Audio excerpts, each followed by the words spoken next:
दोस्तों, क्या आपको पता है कि मनुष्य को गर्भ में आने से लेकर मृत्यु तक कितनी सजाएं भोगनी पड़ती हैं?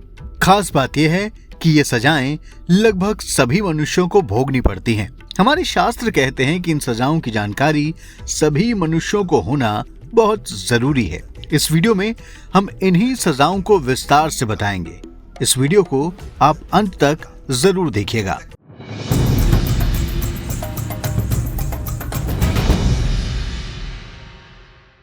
दोस्तों, हिंदू धर्म के मुताबिक जीव जब मनुष्य योनि में जन्म लेता है तो वो भगवान की प्रेरणा से अपने पूर्व कर्मों के अनुसार शरीर प्राप्त करता है। इसके लिए वो किसी पुरुष के शुक्राणु के जरिए किसी महिला के गर्भ में प्रवेश करता है। फिर वो पहली रात्रि स्त्री के रज से मिलकर भ्रूण बन जाता है। 5 रात्रि के बाद बुद्बुद रूप हो जाता है। 10 दिन के बाद बेर के समान हो जाता है। उसके बाद उसमें मांसपेशियां बन जाती हैं। 1 महीने में सिर निकल आता है। 2 महीने में हाथ पैर आदि अंग बन जाते हैं। 3 महीने में नाखून, रोम, अस्थि, चर्म, स्त्री पुरुष के चिन्ह और दूसरे छिद्र बन जाते हैं। 5वें महीने भूख प्यास लगने लगती है। 6ठे महीने में वो झिल्ली से लिपटकर मां के गर्भ में हलचल करने लगता है। इस वक्त वो मां के खाए भोजन आदि से अपने को पुष्ट करता है, लेकिन साथ ही उसे कृमि, कीड़े आदि जीवों को पैदा करने वाले स्थान मलमूत्र के बीच पड़ा रहना पड़ता है। अत्यंत कोमल होने से वहां मौजूद भूखे कीड़े उसके अंगों को कष्ट देते हैं। तब वो कष्ट के कारण बार बार अचेत हो जाता है। मां अगर तीखा, गरम, नमकीन, खट्टा आदि पदार्थ खा लेती है तब भी उसे तकलीफ होती है। माता के गर्भ में वो झिल्ली से लिपटा रहता है और आंतों से घिरा रहता है। उसकी स्थिति पिंजरे में बंद पक्षी के समान होती है। वो ठीक से हिलडुल भी नहीं पाता। दोस्तों, इसी समय से उस जीव को अदृश्य शक्ति की प्रेरणा से स्मरण शक्ति प्राप्त हो जाती है। तब उसे एक साथ अपने सैकड़ों पूर्व जन्म याद आ जाते हैं। उनकी याददाश्त उसे बेचैन कर देती है। उसका दम घुटने लगता है। गर्भ में इस अवस्था में उसे बिल्कुल भी शांति नहीं मिलती। 7वें महीने में उसमें ज्ञान शक्ति भी आ जाती है। वो अपनी स्थिति समझकर बहुत दुखी होता है। वो विष्ठा के कीड़ों के समान एक स्थान पर नहीं रह सकता। मां के गर्भ में स्थूल शरीर में बंधा वो जीव भयभीत हो जाता है। वो दीन भाव से प्रभु से हाथ जोड़कर प्रार्थना और याचना करता है। वो कहता है, मैं बड़ा अधम हूं भगवान, जो मुझे इस प्रकार की गति दिखाई है। मैं देहधारी जीव दूसरी देह यानी अपनी मां की देह के भीतर मल, मूत्र और रक्त के कुएं में गिरा हुआ हूं। मैं उससे निकलने के लिए महीने गिन रहा हूं। इस दिन को कब निकाला जाएगा? ये संसारी जीव गर्भाशय के इस कष्टमय स्थिति से निकलकर संसार में पहुंचता है और फिर माया से मोहित होकर जन्म मरण के बंधन से पड़कर फिर यहीं पहुंच जाता है। वो भगवान से कहता है कि आप मुझे इससे बाहर निकालें। इस बार मैं जरूर संसार रूपी भवसागर को पार कर लूंगा।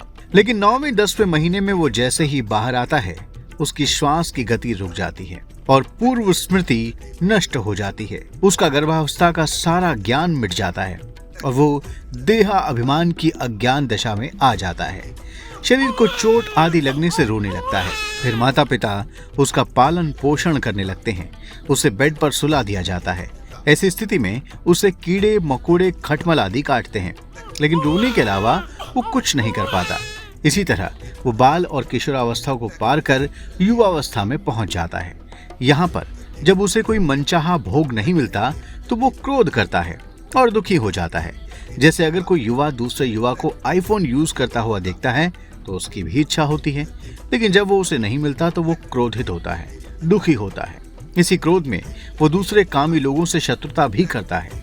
मैं और मेरा में ही वो घिरा रहता है। जो शरीर उसे रोग, वृद्धावस्था आदि अनेक प्रकार के कष्ट देता है, लेकिन अविद्या और कर्म बंधन में बंधे होने के कारण उसी शरीर के पीछे वो लगा रहता है।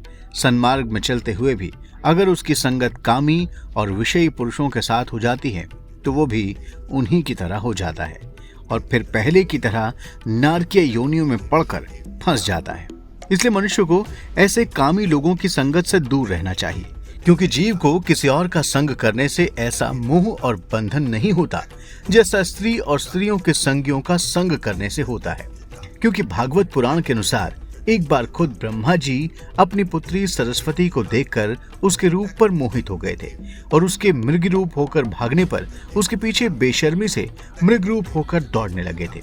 भागवत पुराण के अनुसार जो व्यक्ति स्त्री में आसक्ति के कारण अपनी मृत्यु के समय भी स्त्री का ध्यान करता है, उसे अगले जन्म में स्त्री योनि प्राप्त होती है। फिर स्त्री योनि प्राप्त होने पर वही जीव पुरुष रूप में प्रतीत होने वाली माया को ही धन, पुत्र, घर-बार आदि देने वाला पति मानता है और इस तरह जन्म मृत्यु के बंधन में फंसकर कष्ट भोगता रहता है। जीव सुख दुख की अभिलाषा से जिस जिस वस्तु को बड़े कष्ट से पाता है, उन सभी को भगवान काल विनष्ट कर देते हैं, जिससे उसे बड़ा दुख होता है। जीव जिस योनि में जन्म लेता है उसी में आनंद मानने लगता है, उसे छोड़ना नहीं चाहता। वो शरीर, स्त्री, पुत्र, घर, पशु, धन और भाई बंधुओं में आसक्त होकर हर मनोरथ करता है और अपने आप को बड़ा सौभाग्यशाली समझता है। इन्हीं के लिए वो तरह तरह के पाप करने से भी नहीं चूकता और जब उसकी जीविका इससे भी नहीं चलती तो वो दूसरे का धन पाने के लिए लूट, चोरी पर भी उतारू हो जाता है। लेकिन जब इससे भी पूरा नहीं होता तो वो अंत में निराशा की गर्त में चला जाता है। ऐसी स्थिति में अपने पालन पोषण में असमर्थ देखकर उसकी पत्नी, पुत्र आदि भी उसका सम्मान नहीं करते। अब वो खुद उन पर निर्भर हो जाता है जिनका वो पालन पोषण करता था।